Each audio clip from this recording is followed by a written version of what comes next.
You are sitting at your mahogany kitchen table, holding a heavy leather portfolio in your hands.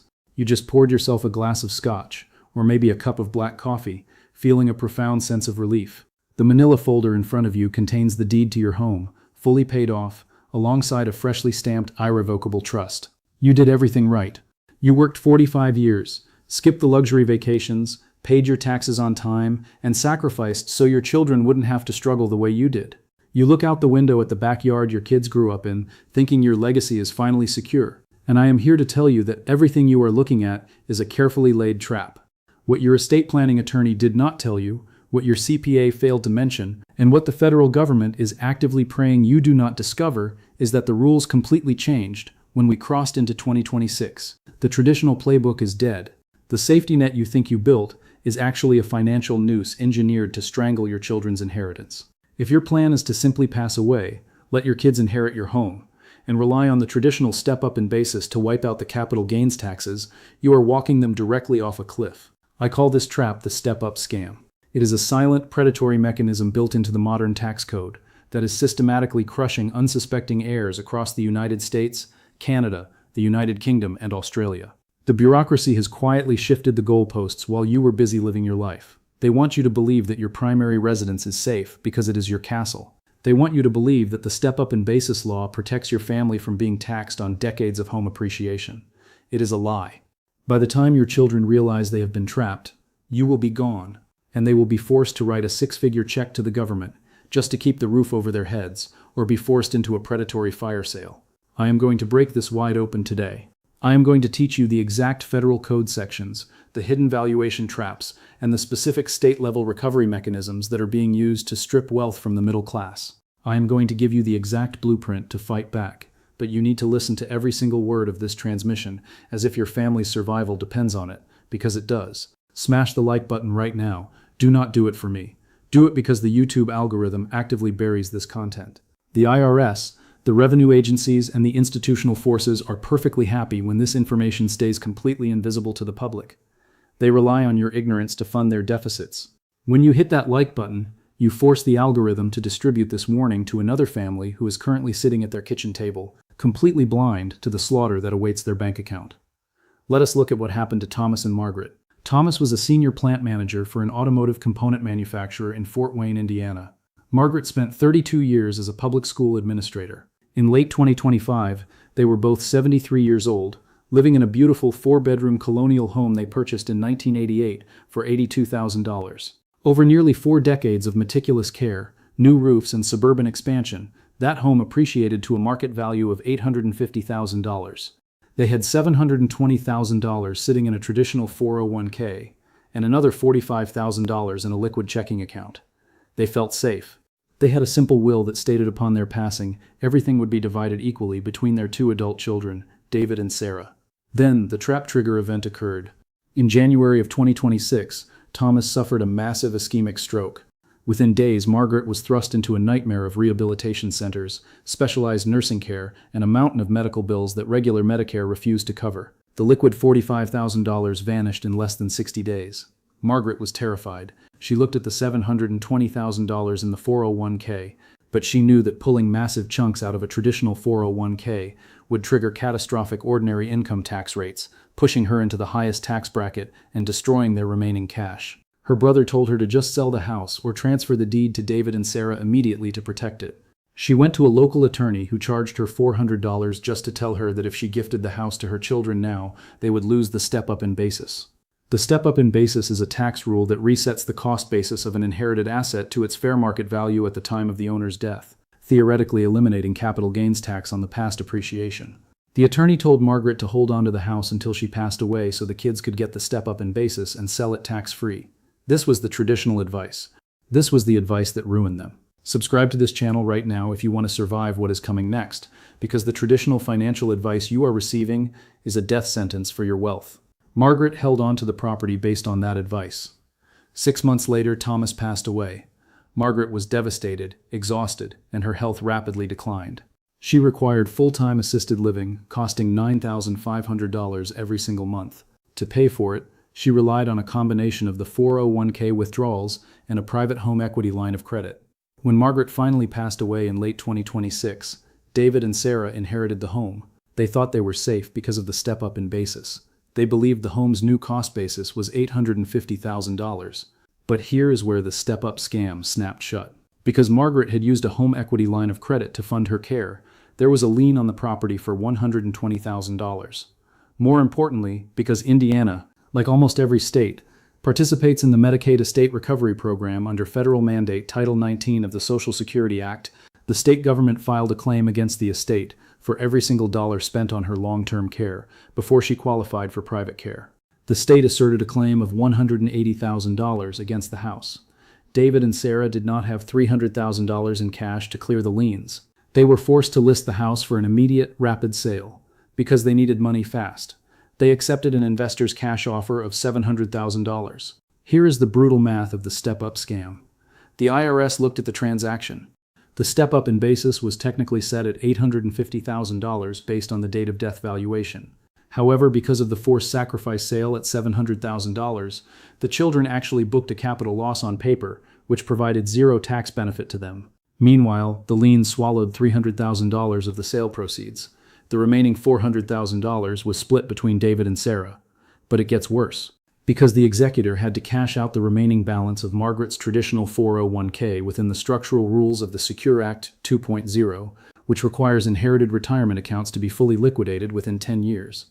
That entire 401k distribution was slapped with massive income taxes. The kids ended up losing over 60% of their parents' total life savings to a combination of state estate recovery, predatory forced sales, and accelerated income tax brackets. The step-up in basis did absolutely nothing to save them because the system attacked the asset before the basis could even be leveraged. Let me walk you through the 3 layers of this structural nightmare so you can see exactly how the mechanism operates. Layer 1 is the illusion. The illusion is the comfortable belief that if you hold an asset until death, the tax code automatically protects your heirs from capital gains. You believe that if you bought a property for $100,000 and it is now worth $1 million, your children inherit it at $1 million and can sell it the next day with zero tax liability. This illusion is deliberately kept alive by retail financial institutions because it keeps you passive. It keeps your money locked up in traditional real estate and legacy accounts where they can collect management fees. Layer 2 is the actual mechanism. The mechanism is driven by Internal Revenue Code Section 1014, which governs the step-up in basis, operating in tandem with Section 2036, which covers transfers with a retained life estate. When you try to mix traditional estate planning with modern healthcare realities, the system uses these codes as a weapon. If you put your children's names on your deed while you are alive to avoid probate, you have made a lifetime gift. Under Internal Revenue Code Section 1015, they take your original ultra-low-cost basis. When you die, they do not get the step-up. If they sell the house, they owe capital gains tax on every single dollar of appreciation since the day you bought it. If you keep the house in your name to get the step-up, the property is fully exposed to the Medicaid Estate Recovery Program under federal law 42 U.S.C. 1396p. The state will literally wait until you die, let the step-up happen, and then place a statutory lien on the property that supersedes your will. They take the equity anyway. Layer 3 is the solution. The solution is what educated, wealthy families do instead of relying on hope. They do not rely on basic wills or standard living trusts that leave assets exposed to statutory recovery. They utilize advanced structures like specialized irrevocable asset protection trusts combined with private split-dollar insurance arrangements or intentionally defective grantor trusts. An intentionally defective grantor trust is an estate planning tool that purposely triggers grantor trust status for income tax purposes, but removes the asset from the gross estate for estate tax purposes. This allows the property to bypass the probate process and estate recovery completely, while still capturing the step-up in basis under specific, highly technical structural terms. Let me run the math for you so you can see the absolute reality of these numbers. Let us take a piece of property bought in 1995 for $150,000. In 2026, that property is worth $950,000. The total untaxed appreciation sitting in that structure is $800,000. If you fall into the trap of gifting that home to your child prior to your death because you are panicked about nursing home costs, your child takes your original basis of $150,000. If your child sells that home after your passing for $950,000, they face a capital gains taxable event on $800,000. At a 15% federal capital gains rate, that is $120,000. Add a typical state capital gains tax of 5%, which is another $40,000. Throw in the net investment income tax under Internal Revenue Code Section 1411 of 3.8%, which adds another $30,400. Your child is looking at a total tax bill of $190,400 just for inheriting your home through a standard gift deed. That is money torn directly out of your family's legacy because your advisor used outdated strategies. Take a deep breath. Listen to me very carefully. You do not have to let this happen to your family. There is an entire infrastructure of defense designed specifically to neutralize these tax codes and state recovery operations, but you cannot find it in standard retail banking or through generic online legal document generators. I have put together a comprehensive step-by-step structural assessment tool specifically calibrated for the 2026 economic environment. Go to yourwebsite.com right now. Do not wait until tomorrow. Do not wait until you receive an unexpected medical diagnosis or a property tax reassessment notice.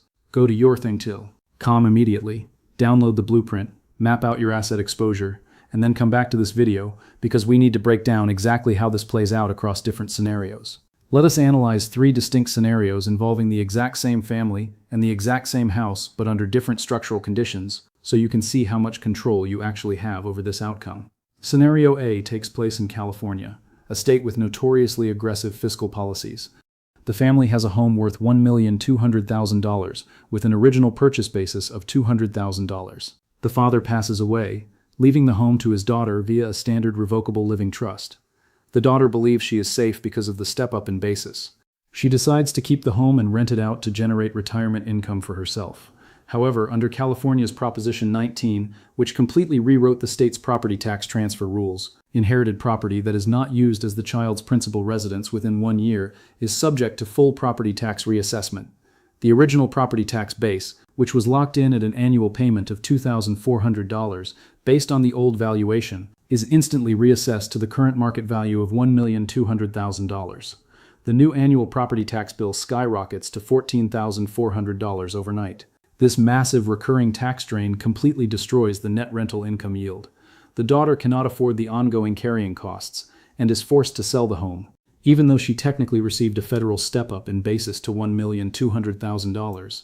The state-level tax reassessment structure forced an involuntary liquidation of the family asset anyway. Now let us look at Scenario B, which takes place in Texas, a state with no state income tax but highly aggressive estate recovery mechanics. The exact same house worth $1,200,000 is owned by a widowed mother. She suffers a cognitive decline and requires long-term care under Medicaid. Because Texas administers the Medicaid estate recovery program with extreme efficiency, they track the property deed through the county clerk's database. The mother passes away. The son inherits the home and immediately receives a step-up in basis to $1,200,000. He rejoices, thinking he can sell the home tax-free. But before the closing escrow can settle on his sale, the Texas Health and Human Services Commission files a statutory Medicaid estate recovery lien against the property for $240,000 to claw back the cost of the mother's nursing home care. The title company refuses to clear the transfer until the lien is satisfied. The son is forced to divert $240,000 of his inheritance directly to the state treasury. The federal step-up in basis was perfectly intact, but it was rendered completely useless because the state possessed a superior debt claim that drained the equity before the tax benefits could be realized. Now consider Scenario C. This is the educated approach.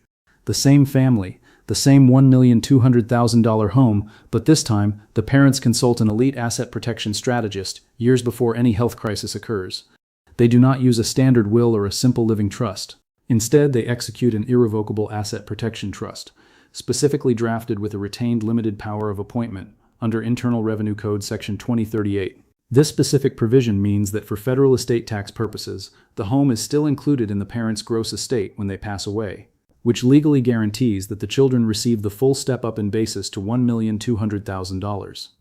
However, because the property is held inside an irrevocable structure that transfers title away from the individual's personal name, it is completely invisible to the state's Medicaid estate recovery program under federal guidelines. When the parents pass away, the trust structure dictates that the home transfers to the children privately, completely outside of probate court, completely insulated from state estate recovery liens, and completely protected against state property tax reassessment traps through an intentional principal residence transition clause. The children inherit the home at the full $1,200,000 basis, clear of all liens, and sell it or keep it with zero tax or debt penalties.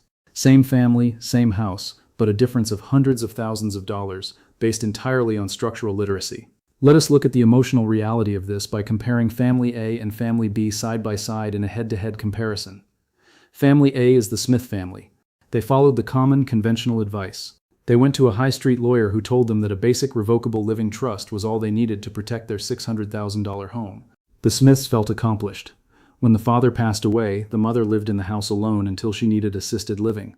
The children, trying to be helpful, used a quitclaim deed to transfer the mother's house into their own names to prepare for a future sale. By executing that quitclaim deed, they committed financial suicide. They triggered a lifetime gift that carried over the mother's original 1982 cost basis of $60,000. When the mother passed away, the children sold the house for $600,000. Because they had destroyed the step-up in basis via the premature transfer, they faced a taxable capital gain of $540,000. Between federal taxes, state taxes, and net investment income taxes, they wrote a check to the government for $124,200. Over one-fifth of their parents' entire real estate legacy was completely erased in a single afternoon. Now look at Family B, the Jones family. They faced the exact same scenario, a $600,000 home with a $60,000 original basis. But the Jones family refused to follow conventional, lazy advice. They learned about the step-up scam.